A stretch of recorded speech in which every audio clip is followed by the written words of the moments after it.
The PC over my shoulder is the bee's knees and the mule's nips. However, it was built on the channel a year and 3 months ago, which is literally an eternity in PC time. For God's sake, Nvidia has a new series of GPU out. 32 gigs of RAM doesn't get me stimulated like it used to. Why would you not want a bigger AIO? You know what I mean? We're gonna ditch some ghetto janky fans I found at a flea market. Well, actually, I bought them on Amazon. For Thermaltake's latest and greatest model, which actually has swappable fan blades, silent technology, and a bunch of other niceties. But most importantly, it's gonna plug directly into the headers on my motherboard so I can control them from the Armory crate, which is the dedicated program for my motherboard, which is Jesus or ROG, Republic of Gamers. Also a video coming in the near future with a 3-piece and a biscuit, as I now have 3 ROG devices which kind of work in unison: a desktop, a laptop, and the ROG Ally handheld, depending on what situation of computing needs I have in front of me. Fancy way of saying, do I want a big computer in front of me or a little handheld? But in proper gamer heaven fashion, this is going to be a fun video. We're going to partially disassemble Project0 so we can clean the innards. I dust her out occasionally, but I haven't gotten a good deep cleaning in the guts, so I'm sure it's caked up, and I'm sure there's enough dust bunnies in there to start a small petting zoo. Also, this video is going to be the final chapter for Project0, as it was supposed to be a 4-part build series. However, May 4th and May 7th and May 20th, there was part 1, 2, and 3. Part 4 never happened. That was supposed to be the benchmarks. What kind of performance does this rig actually have? We're going to find that out today. Then we're going to run more benchmarks in between installing each of these components to make sure that we're actually boosting the performance, which obviously we should. We're installing newer, better components. What are we installing today? We've got the ZOTAC Gaming 4090. Why the hell did you choose ZOTAC out of all the other third-party companies like MSI, ROG, Gigabyte, etc.? It was on sale on Amazon and the reviews were pretty decent, and I did a little research and I wasn't super offended by their company. So yeah, this is the first ZOTAC product I've ever used in a PC. Hopefully I don't regret it. Then we've got the Kraken Z73. Sounds like a performance Chevrolet model or something. The Z71 SS package. But we've got the Z73 RGB, 2 16GB sticks of DDR5 RAM clocked at 6200 megahertz. This is the RAM that's already installed in the PC. However, there can be issues with timing and whatnot when you install a second set instead of just buying 4 sticks of RAM together in a set. Hopefully that's not the case here. And then Thermaltake SWAFAN 12 RGB, which is their latest model of fans, which have swappable fan blades, 3 LED rings, and fucking good. These were sent out for a PC build, by the way, months ago. They've just been sitting in my closet, so thank you, Thermaltake. These are finally getting put to use, not in a new PC build, but upgrading my already existing PC, so thank you so much. I feel as if I've talked enough during this intro. Let's take apart Project0, which, by the way, is not going to be called Project0 by the end of this video, as it is going to be renamed, because that takes itself a little bit too serious. It was supposed to be zero compromises, meaning the highest end flagship PC you can build. I'm probably going to name it something like the Tomahawk Knuckle Duster 3000 or something. Let's get this thing.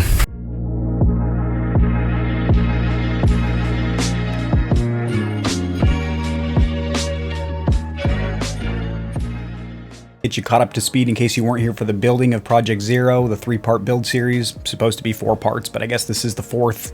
A year and 3 months down the road. I have no complaints with this PC whatsoever, except for a couple of small gripes or nitpicks, which I'm going to mention right now. This 240mm Thermaltake AIO, which was sent for review, by the way, which I really appreciate being able to use that in the build free of charge, but the software program for it, which is called TTRGB, is absolute trash. It is just the worst application for computer components, and that's why I have the stock image on that LCD screen. Play is supposed to be able to choose pretty much any moving GIF graphic that you like, and I was able to do that the first couple months, but it hardly ever works, and when it does, sometimes the screen flickers, and I end up just leaving it on this default. The second thing is this case, which is called the Antec Torque. I absolutely love it. I don't regret going with an open air chassis whatsoever, because I think the cooling benefits really outweigh having to dust it and clean it, and I also think it looks insanely sick. If you do get this case, the side panel, this tempered glass side panel, was wiggly and making metal on glass rattly sounds every time I would bump my desk, so I installed my own rubber gaskets, one on each side of each of these 4 metal screws, if you will, and that holds it into place to where now if I bump my desktop, it doesn't rattle around. And of course, if you didn't catch the previous build series, they will be linked in the description below, so you can get caught up with the whole process of how we got here, because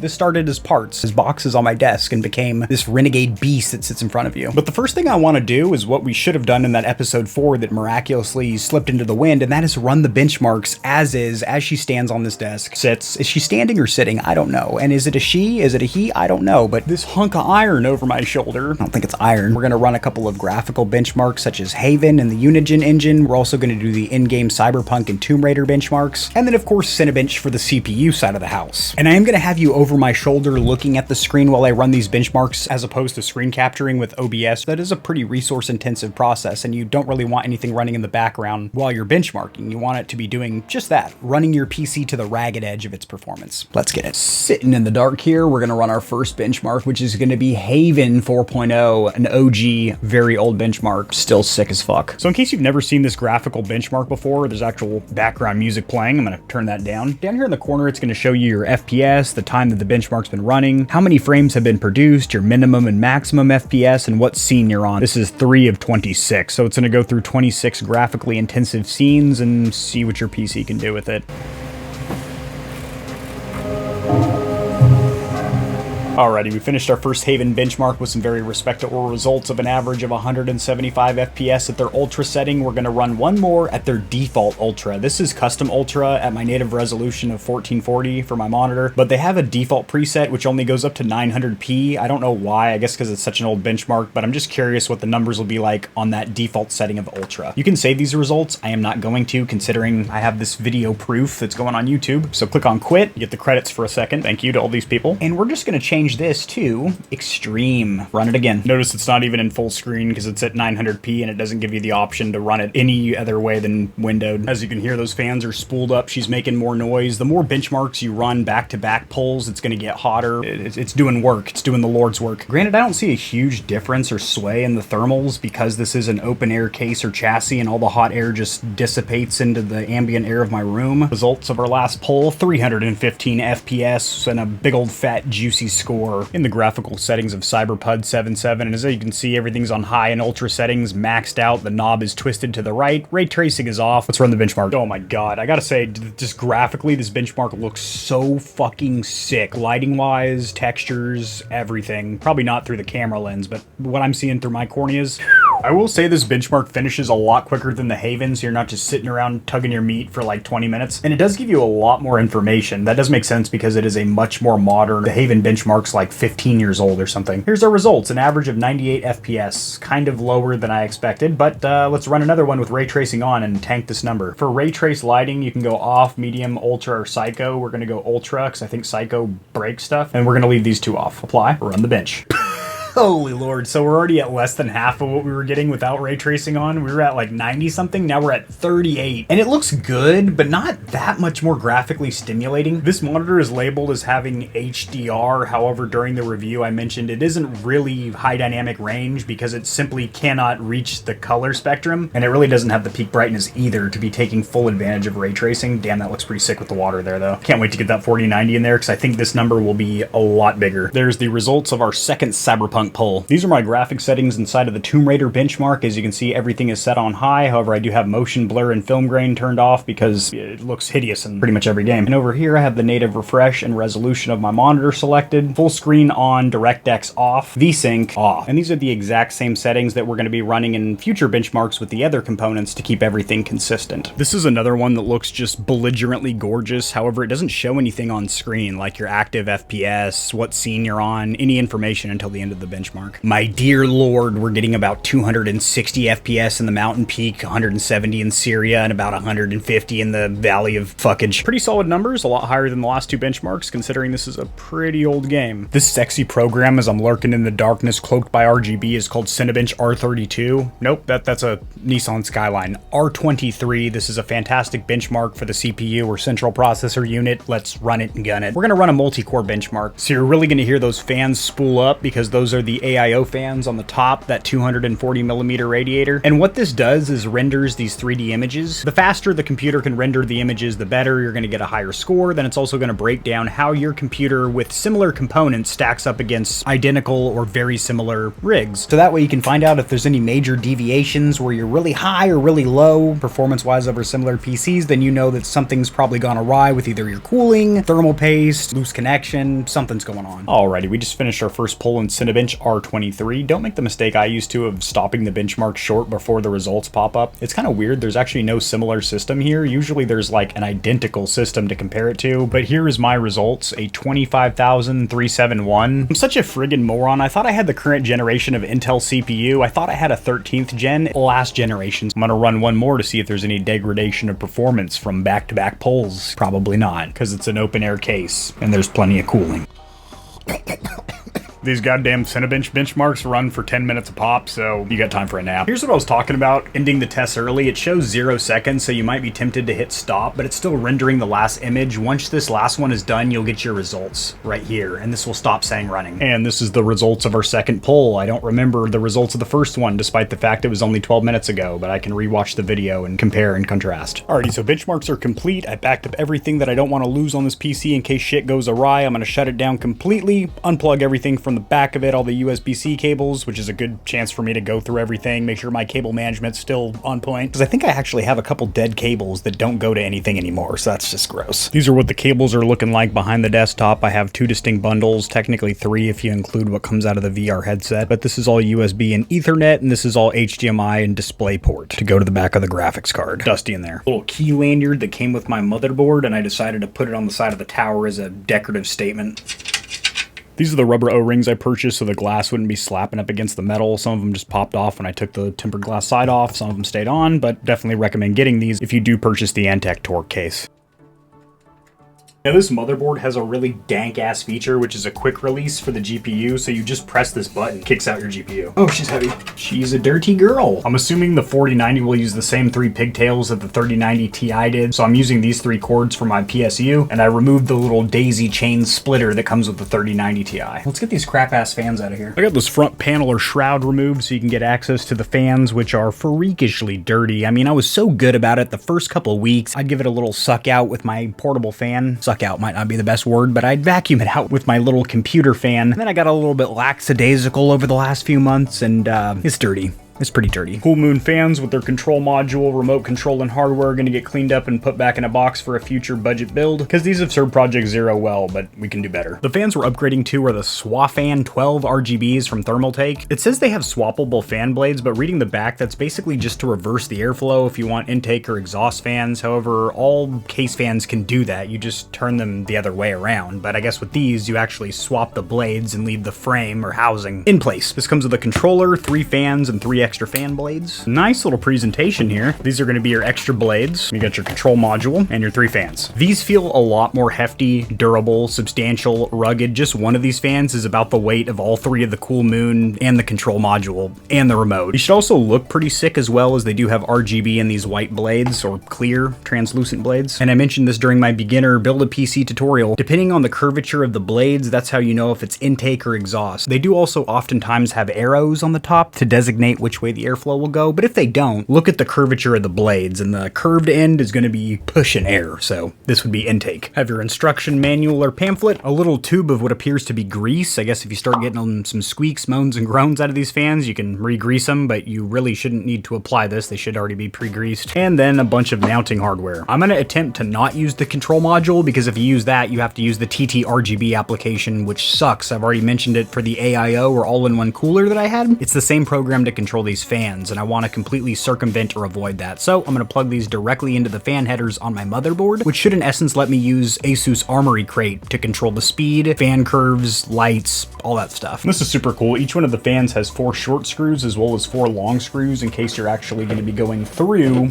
both sides of the frame and screwing into the front, which I'm not, so I'm going to use the shorties. All right, we got our 3 Thermaltake fans installed, no issues whatsoever. This kind of somewhat ugly wire will be hidden when I return that shroud or cover to the front, as only the bottom fan is actually fully exposed. Now let's get that 4090 in here. So this 4090 box, which is like the size of the tower, which is pretty insane, because this is an MATX or mid-size tower, but it is really pushing into the full tower territory. We got Ice Storm, Spectra, Freeze Tech, Firestorm, and a bunch of other marketing gimmick names. This is denoting that it's already overclocked out of the box. It does have dual BIOS support. This is their cooling system, which should keep it from thermal throttling itself. That is, of course, your VRAM or video RAM, 24 gigs of it. These two wafer stickers on the bottom say "Love Gaming," which I do, then power the W. Well, for $1,600, I hope you do something for me. Better be an impeccable presentation. And it looks like we got a box inside of a box. Cool little holographic pattern on there. Opens up from the front multiple times. I've been slapped with their catchphrase, "Love Gaming, power the W." My plan to, if we can get this thing inside the PC.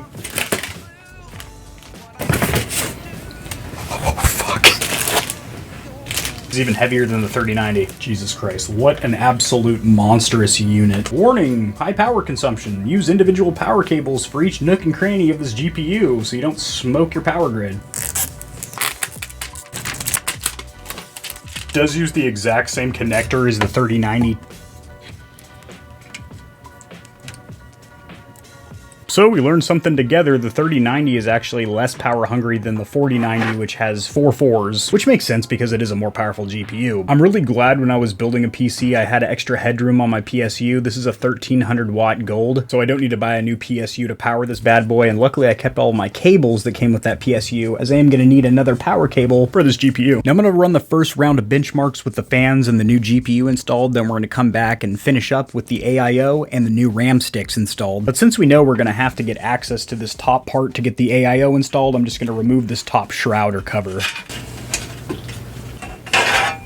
This GPU, as most modern GPUs do, comes with an adjustable bracket so you can prevent motherboard sag or at least counteract it. However, because of the gap there is between my PSU and the bottom of the GPU, these never do any good for me. I don't really think GPU sag is going to be an issue, considering between these two screws at the IO back here, and then this being a pretty rugged motherboard with an actual little metal bar to support your GPU. This is called the ugly side or the basement, which is where all the cable management is done and usually up against the wall, somewhere where you're really not going to be showing it off much. Still not very ugly on the side. As you can see, I still have done a little bit of cable management with these ties and whatnot, but I had to get to this side to plug in that fourth and final plug for that 4090, which is going to be extra thirsty. Okay, my internet friends, it's time for that initial start. Good, the motherboard is illuminated as well as my AIO. Let's fire up.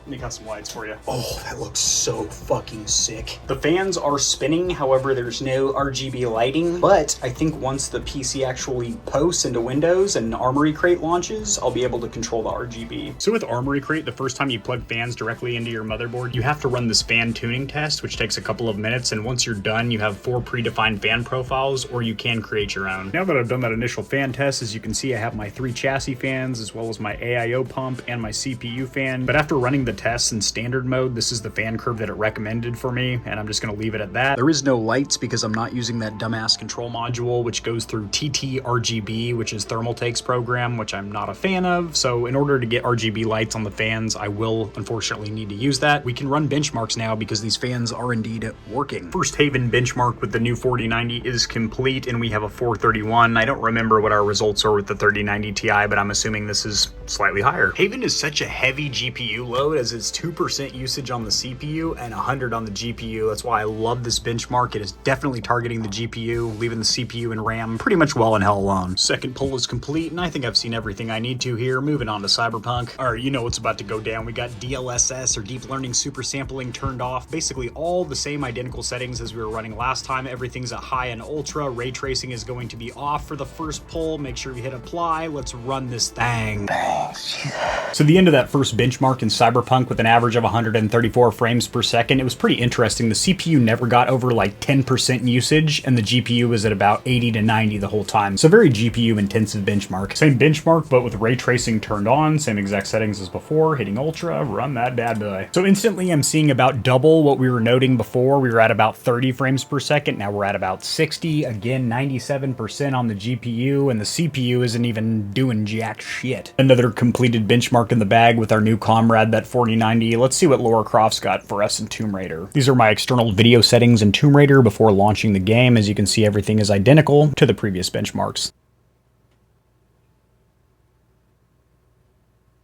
And here's our results of our Tomb Raider test. PC is powered off and disconnected again. We're going to get this AIO out of here. I already got the micro USB plug for the LCD screen disconnected. Now I'm going to disconnect the water block. This would be easier putting the tower on its side. However, I'm not going to do that, considering I'd have to remove this glass panel to not crack it, and I just don't want to do that. So I'm going to do this standing, but I would recommend for you watching to put the tower on its side. Alrighty, the 240mm radiator is removed. Everything's in good condition, and this will be reused in a future budget build. So I've got cotton balls, but unfortunately I am out of isopropyl alcohol. Luckily, I went into my little first aid kit and I found some of these alcohol prep pads. Look at the active ingredient, 70% isopropyl alcohol. 2 pads is all I had to use to get that bad boy freakishly clean. I would recommend these. Here's the delicious box on our NZXT Kraken AIO. We're gonna build the extraordinary. The packaging really isn't that extraordinary considering it's just some basic egg carton and everything's kind of just thrown in here. You got 2 fans over here, it's Lone Brother over here. Let's install it. All my laziness was for nothing as I still had to take this glass panel off to remove this mounting bracket for the AIO. This is from the old 240mm and I gotta install the new one from the NZXT Kraken. This AIO does a few things well right out of the box. First of all, it does have thermal paste pre-applied, so not even a tube included that you need to install yourself, but it has this little plastic cover and a pre-applied pad. Also, you will have the Intel mounting bracket pre-installed, but if you're rocking an AMD build, they of course include the CPU mounting bracket for that, and depending if you're on Intel or AMD, you will have different standoffs. During my PC building beginner's guide, I go very in depth with AIO coolers as well as case fans, orientation, which way you should mount them, but you have 2 options with AIOs. You can either do direct mounting where you mount the fans to the radiator, or you can mount the radiator, then your chassis, then your fans. I'm using direct mounting method, so I'm using these very long screws, and the installation process will take you at least 30 minutes at very least, because again, you have to screw all these on, then you have to mount the radiator, then you have to stick on the CPU cooler, check your hoses, and then of course you have a slew of wires to get power and lights to the fans as well as that LCD display. So I made a mistake at first. I had these 2 ports basically right here on the inside to where it would be fan up against fan. You definitely want these plugs or ports facing outwards so you can jump them from one fan into the next to get the lights moving down. Well, my camera's almost dead and I'm tired as shit. I've been at this all day, but this bad boy is plugged in with the new AIO and I am running a benchmark, which does seem to be running quite a bit quicker. It's a little bit louder because I have that additional fan. Cooling is on par. Notice there is no RGB lights on the front case fans or on the AIO exhaust fans on the top of the case. That's because they're not plugged in yet. I just wanted to make sure everything was working first. I actually just had to backtrack and uninstall the radiator from the top because there was literally no clearance to get these stupid ass jumper cables for the RGB lighting. So if I want lights, which of course I do because that adds frames per second to the rig, then I've got to do this jumper method, which there's like no clearance up here. So keep that in mind before you install your fans. Put these little jumper cables, they go from in to out. They're really short, only about 2 inches. Alright, I just did a trial run with everything installed except for the additional RAM sticks and everything worked a-okay. However, the wire management is non-existent and everything looks crazy, so I'm going to tuck some things. One complaint I have about this new AIO is the copious amount of wires sticking out of it. The Thermaltake 240 that I had in here before, you had your 2 radiator tubes and then you had this micro USB cable which goes down to a USB 2.0 header down there on your motherboard, plugs into a USB 2.0 header on your motherboard, and that was it. However, this also has this copious amount of wires, some of which aren't even going to be used. For example, these aren't even going to be used, so I'm just going to tuck them up out of the way. But to keep everything slick and sexy, I have the 2 radiator tubes this way, then I have the micro USB pass-through up here, and then I have all these wires tucked down. Keep in mind, when there's an additional RAM stick right here, that's going to be pushing up against these wires, so hopefully that won't cause an issue. And I'm just going to carefully pass down all these wires out of the way and kind of run them all sleek like down there. And all this is just going to get stuffed down here in the basement or ugly and all nice and whatnot. One more complaint about this AIO before I move on to giving it some praise is the fact that I cannot get it dialed in just right to where the orientation is straight up and down. Because my motherboard is cocked at an angle, this is simply going to be cocked at an angle, which sucked because my last AIO physically swiveled where you could move it and get it dialed in just right, no matter the angle of your case. So between that and this crazy spillage of wires out of the side,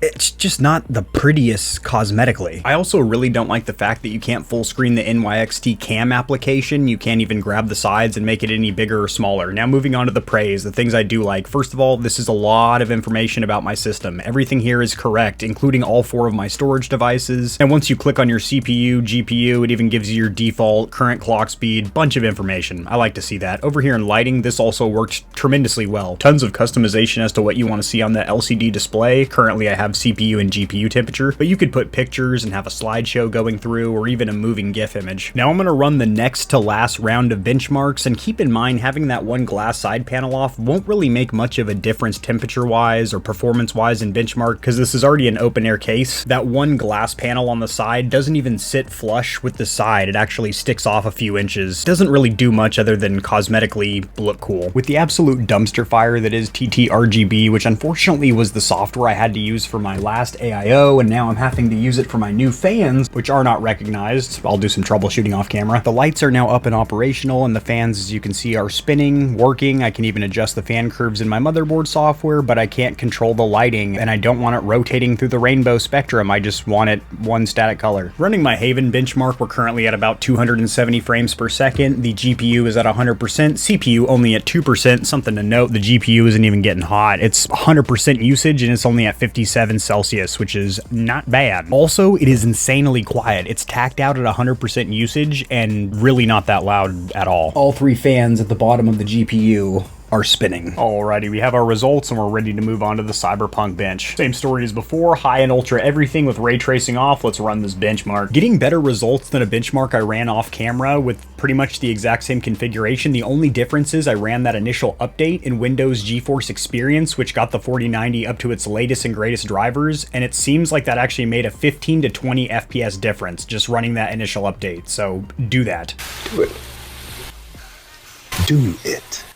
Alrighty, these are the results. Let's turn ray tracing on and see the damage. Alrighty, ray tracing doing what it does best, tanking FPS and making a good image on screen. And here's our results. Out of all the graphical benchmarks that we're running in this video, I think this one is the only one that might benefit at all from increasing the RAM from 32 to 64 gigs, as RAM usage was getting up into the high 50s, low 60s during the benchmark, so we'll see if that smooths anything out. Now we're running Cinebench R23, and this also might benefit from doubling the RAM, considering this is more of productivity work, like rendering a video and editing software. I'm going to be 100% honest with you stallions and stallionettes. I actually ran this benchmark last night when I got the PC all buttoned up off camera just to make sure everything worked and that I was going to have a working PC to run the YouTube channel and I wasn't going to be panicking today. But last night when I was running this Cinebench benchmark, I was getting temperatures between 85 and 92 degrees Celsius pretty consistently throughout the benchmark, as we're now, I'm seeing 72 to about 82 at the high end, which is substantially better. So I went back around and snugly secured all four of the CPU cooler screws going back and forth, star pattern, crisscross, like you're putting on a car tire. Also, it's worth noting that the TJ Max for these CPUs, the i9s, is 100 Celsius. That's when it'll start either thermal throttling, or if it continues to rise rapidly, it'll just shut down. So we got our results a little bit lower, a 24,213 as compared to a 24,745, which was the benchmark I ran last night off camera, where it was actually getting hotter up into the 85, 95 Celsius range, but still pretty consistent. Let's install those last two RAM sticks, clean everything up, and wrap this damn video up. The RAM illuminated in the same pattern or same timing, so that's good. It looks like it's syncing up. So if you're going to be buying RAM sticks later to add on, so you have 16 gigs and you're going to 32 or 32 to 64 or whatever, you want to make sure you have the same brand, same model, same speed, everything. So I've been fumbling around with the RAM for about 20 minutes and I'm actually not sure if it's going to work or not. I have forced it into safe boot mode, which I think is a good sign because it is recognizing all the RAM finally. However, the speed is rated at 3600. That might be because I don't have XMP engaged in the BIOS just yet, but it took forever to get to this stage. It wouldn't post with 4 sticks, so I removed them, went back to my 2 sticks, and it still wouldn't post. I started getting really worried, but then everything worked and I posted into Windows. Now this is where I am diddling with the sticks. There is the results on 64 gigabytes of RAM at 4000 megahertz. So this is actually the second Cyberpunk benchmark I've ran back to back with really subpar results. This is substantially smaller than it should be, and also it's stuttering and sputtering like under a strobe light at a disco. During the benchmark, you can see it's actually suffering. So I'm gonna restart the PC because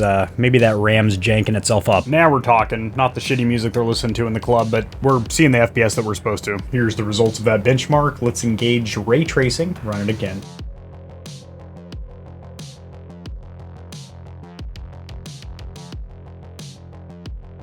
And here is the results for the ray tracing benchmark. One time these changed themselves in Tomb Raider, so make sure you go through this little initial setup and just double check that you have everything dialed in the way you want. And here's the results of that Tomb Raider poll. And here's our Cinebench results, a little bit higher than our last with 24,213. We're now at 24,954, so very close, but a little bit higher. All those benchmarks and numbers are good and all, but how does the PC actually look? Does it scorch your corneas with sexiness? Yes, it does.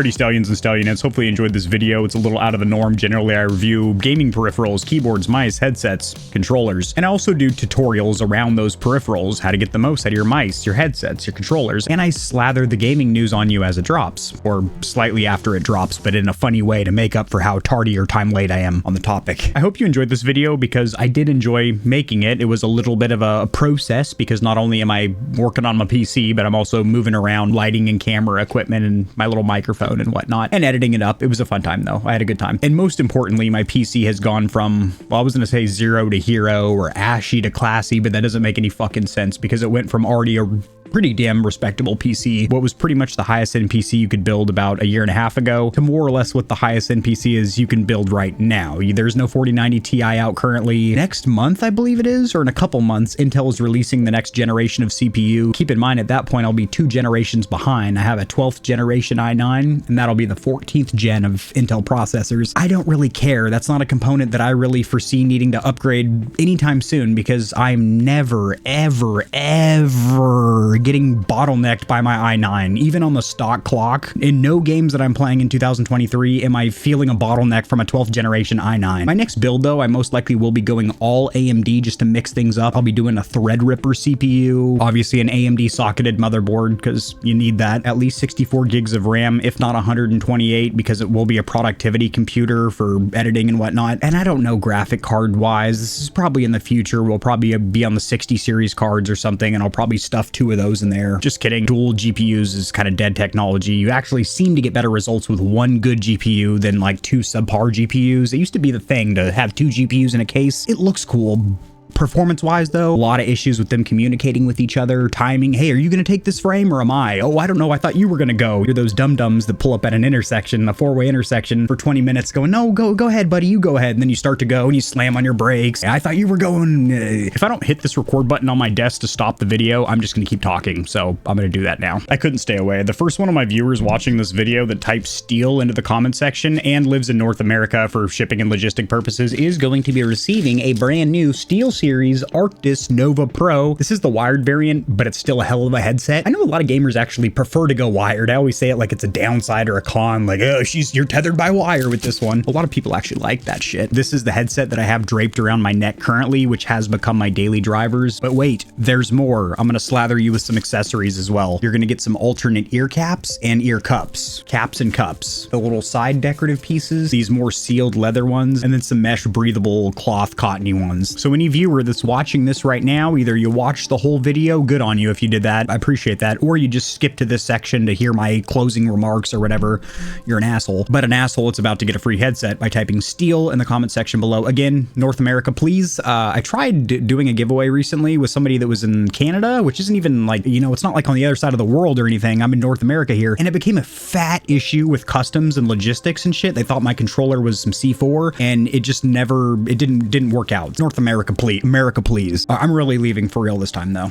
Peace. If you enjoyed the video, liking it helps it to get seen by more gamers. This information will reach and assist them as well, which in turn helps me grow this little channel, which I do greatly appreciate. Subscribe for more content like this. I cover news in the gaming community and industry, tutorials helping you get set up streaming and YouTubing, as well as honest gaming product reviews, keyboards, mice, headsets, controllers, mics, chairs, etc. There are some hefty exclusive discount codes found only in the description of my videos and only for the audience here at Gamer Heaven. I have links to all my other platforms and socials in the description below. To get in touch with myself and the Stallions and Stallionettes of Gamer Heaven, join the community Discord, and check me out at twitch.tv where I go live every other leap year on a blue moon if it falls into an odd calendar number, and my pH balance is on point. Just kidding, starting June I'm going to be live streaming a lot. Thanks for watching. This has been AK40 Kevin hosting Gamer Heaven, and I'll see you tomorrow because I upload daily, all the time, 60% of the time, sometimes, most of the time. Peace.